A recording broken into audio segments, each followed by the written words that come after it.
Vivo V50 की समीक्षा, एक विश्वसनीय विकल्प। Vivo V50 की कीमत 34,999 रुपए है। ये एक भरोसेमंद स्मार्टफोन है जो कुछ उल्लेखनीय अपग्रेड के साथ अपने पिछले मॉडल की खूबियों पर बना है। Vivo V50 को भारत में Vivo V40 के उत्तराधिकारी के रूप में लॉन्च किया गया है।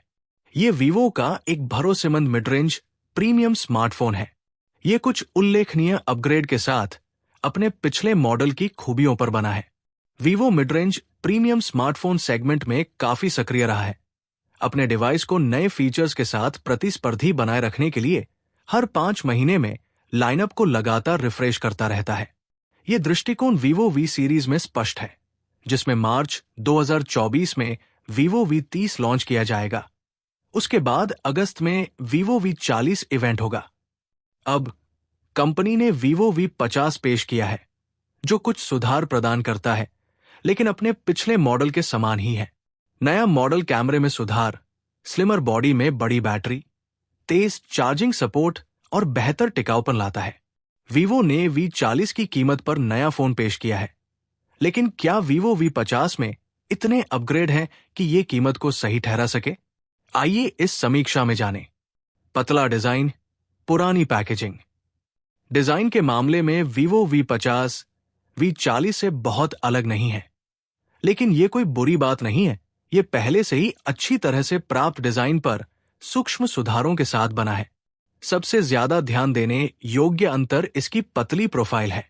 Vivo ने इसकी मोटाई 7.6 मिमी से घटाकर 7.39 मिमी कर दी है, जिससे फोन को पकड़ना ज्यादा आरामदायक हो गया है और इसके प्रीमियम फील से कोई समझौता नहीं हुआ है। वास्तव में कंपनी ने उसी बॉडी के अंदर एक बड़ी 6000 mAh की बैटरी 500 mAh यूनिट की तुलना में फिट करने में कामयाबी हासिल की है। बढ़िया काम Vivo। आपको अभी भी घुमावदार किनारों के साथ ग्लास बैक पैनल और ऊपरी बाएं कोने में एक गोलाकार कैमरा मॉड्यूल मिलता है। बड़ा अंतर एक नए पेंट जॉब में है, जिसे Vivo ने V50 के लिए इस्तेमाल किया है, जो इसे एक नई पहचान देता है। ग्रे वेरिएंट उन लोगों के लिए एकदम सही है जो एक सूक्ष्म पेशेवर लुक पसंद करते हैं, जो उपयोगकर्ता अपने डिवाइस को अलग दिखाना चाहते हैं। उनके लिए जीवंत गुलाबी लाल विकल्प एक बोल्ड सौंदर्य प्रदान करता है। लेकिन असली आकर्षण नीला संस्करण है, जिसमें Vivo की 3D स्टार तकनीक है।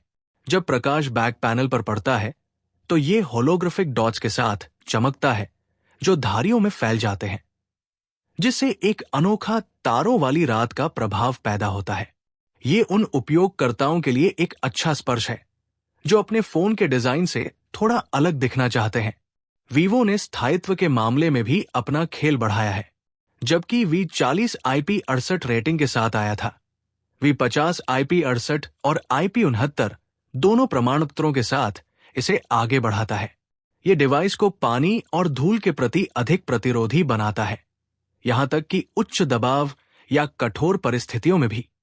ये एक स्वागत योग्य अपग्रेड और एक ठोस संयोजन है, क्योंकि आपको mid range premium smartphone segment में ये IP रेटिंग नहीं मिलती है। आकर्षक डिस्प्ले। Vivo V50 में V40 की तरह ही 6.78 इंच एमोलेड डिस्प्ले है, जिसमें FHD प्लस रेजोल्यूशन और 120 हर्ट्ज रिफ्रेश रेट है। लेकिन एक हैरान करने वाला बदलाव है, Vivo ने पिक्सल डेंसिटी को 453 ppi से घटाकर 387 ppi कर दिया है। रोजमर्रा के इस्तेमाल में ये डाउनग्रेड शायद ही ध्यान देने योग्य हो, और स्क्रीन पर कंटेंट अभी भी शार्प दिखता है। जब तक आप वास्तव में पिक्सल पीपिंग नहीं करते, तब तक ये संभावना नहीं है कि ये बदलाव आपके देखने के अनुभव को प्रभावित करेगा। एमोलेड पैनल जीवंत रंग और गहरे काले रंग प्रदान करता है, जो एक प्रीमियम मिड रेंज डिवाइस से आपकी अपेक्षा के अनुरूप है। मैंने डेवलपर मोड में शो रिफ्रेश रेट विकल्प का उपयोग करके डायनामिक रिफ्रेश रेट का परीक्षण किया, और इंटरफेस के माध्यम से नेविगेट करते समय यह ज्यादातर 120 हर्ट्ज पर स्थिर रहा। हालांकि यह ध्यान देने योग्य है कि ऑलवेज ऑन डिस्प्ले AOD चालू होने पर रिफ्रेश रेट 60 हर्ट्ज तक नहीं गिरता है, जो बैटरी लाइफ को बचाने के लिए बेहतर होता। पीक ब्राइटनेस 4, 500 निट्स पर बनी हुई है, जिससे इंडोर विजिबिलिटी कोई समस्या नहीं है। स्क्रीन सीधी धूप में भी असाधारण रूप से अच्छी तरह से पकड़ती है, स्पष्टता और चमक बनाए रखती है।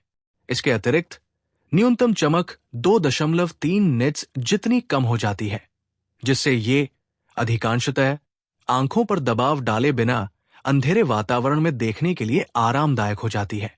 डिस्प्ले डिफॉल्ट रूप से थोड़ा गर्म टोन के साथ आता है, जो कंटेंट को देखने में आरामदायक और आंखों के लिए आसान बनाता है। अंत में वीवो का सिग्नेचर माइक्रो कर्व डिस्प्ले इसे एक प्रीमियम लुक देता है और मुझे गेमिंग सेशन के दौरान कोई भी मिसटच नहीं मिला।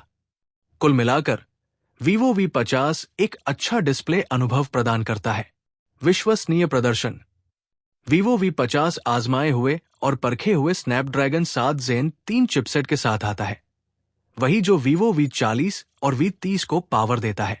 वीवो इस प्रोसेसर के साथ खड़ा है, इसे एक ठोस प्रदर्शनकर्ता के रूप में उद्धृत करता है, जो रोजमर्रा की जरूरतों को पूरा करता है। आइए विश्लेषण करें कि बेंचमार्क और वास्तविक दुनिया के उपयोग में ये कैसा प्रदर्शन करता है। गीक बेंच पर V50 ने सिंगल कोर में 1136 और मल्टी कोर में 3080 स्कोर किया, जबकि एंटूटू स्कोर 689, 857 रहा। ये परिणाम बताते हैं कि V50 अपनी स्थिति को अच्छी तरह से बनाए रखता है। हालांकि ये iQOO Neo 9 Pro और OnePlus 12R जैसे अपने कुछ प्रतिद्वंद्वियों की तुलना में कम है। हालांकि निरंतर प्रदर्शन के मामले में V50 चमकता है। CPU थ्रॉटल टेस्ट में इसने स्थिर क्लॉक स्पीड के साथ अपने चरम प्रदर्शन का लगभग 96% लगातार बनाए रखा। रोजमर्रा के कामों में वीवो V50 मल्टीटास्किंग को आसानी से हैंडल करता है। वीवो का दावा है कि ये बैकग्राउंड में चल रहे 40 ऐप्स को संभाल सकता है, और जबकि ये ज्यादातर सच है, पुराने बैकग्राउंड ऐप्स को फिर से खोलने पर थोड़ी देरी होती है, लगभग 1 सेकंड। गेमिंग के लिए फोन कम सेटिंग पर अच्छा काम करता है। उदाहरण के लिए जेनशिन इम्पैक्ट कम सेटिंग पर आसानी से चला। हालांकि ये 60 FPS के साथ मीडियम ग्राफिक सेटिंग में थोड़ा संघर्ष करता है। मुझे लड़ाई के दृश्यों के दौरान हकलाने का अनुभव हुआ। मध्यम ग्राफिक सेटिंग पर कॉल ऑफ ड्यूटी के साथ ऐसा नहीं था। निशाना साधते समय या गोलीबारी के बीच में हिचकी कम से कम होती है। विशेष रूप से लगभग 30 मिनट के गेमिंग के बाद भी डिवाइस ठंडा रहा। बैटरी लाइफ V50 का एक मुख्य आकर्षण है वास्तविक दुनिया के उपयोग में, जिसमें इंस्टाग्राम ब्राउजिंग, लगभग 2 घंटे यूट्यूब, फोटोग्राफी और 1 घंटे का गेमिंग शामिल था। मुझे लगभग 9 से 10 घंटे का स्क्रीन टाइम मिला।